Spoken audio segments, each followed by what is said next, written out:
guys, I'm Gabriella, Greif, licensed physical therapist and running rehabilitation specialist from GG Physical Therapy in Dallas, Texas. We're going to talk today about a few components to running and running form.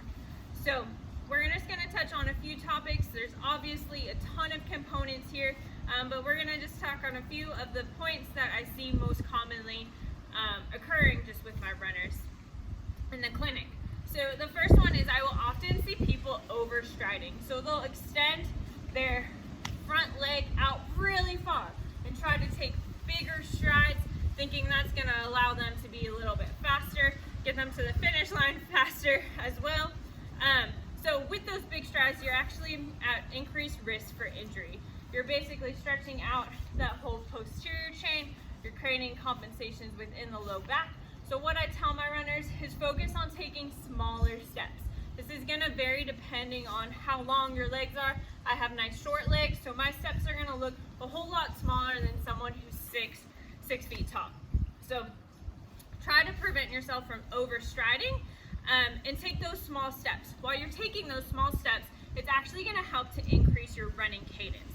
So running cadence is the amount of steps you take per minute. So on average, they're recommending that the novice runner be at 180 steps per minute. And while that varies a little bit, the goal is to really be over 165 steps per minute. So if you guys track your runs via a watch or an app, a lot of times it will show that cadence. So go ahead and look on your last run and see where your cadence sat.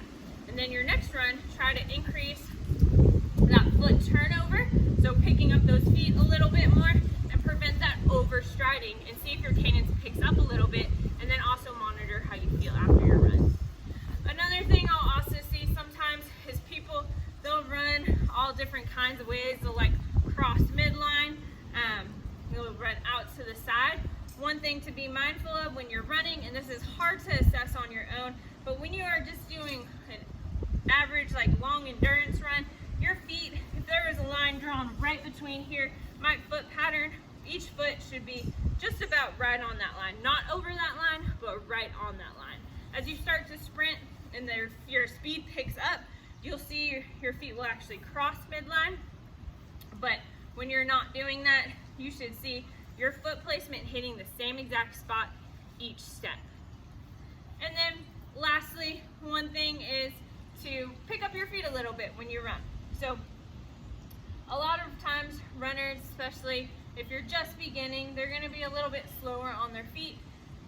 The goal when running and on the stand behind you is for that whole sole of your foot to be showing. So what I recommend people doing is when they're running, pretend like you're creeping up on someone, and you can even do this drill. Almost think of butt kicks, a butt kick motion. So again, you're running away, you're creeping up on someone, feet are soft, you're taking those small steps, you're propelling forward, and the back of your heel or your back of your sole of your foot is showing. So those are just a few tips to consider when running and looking at your running form. Again, there's so many topics points to cover on this subject, but hopefully those are a few that can help improve your own running form. If you guys have any questions, please reach out to me via email or Instagram or my website. Again, I'm Gabriella Greif from GG Physical Therapy out of Dallas, Texas.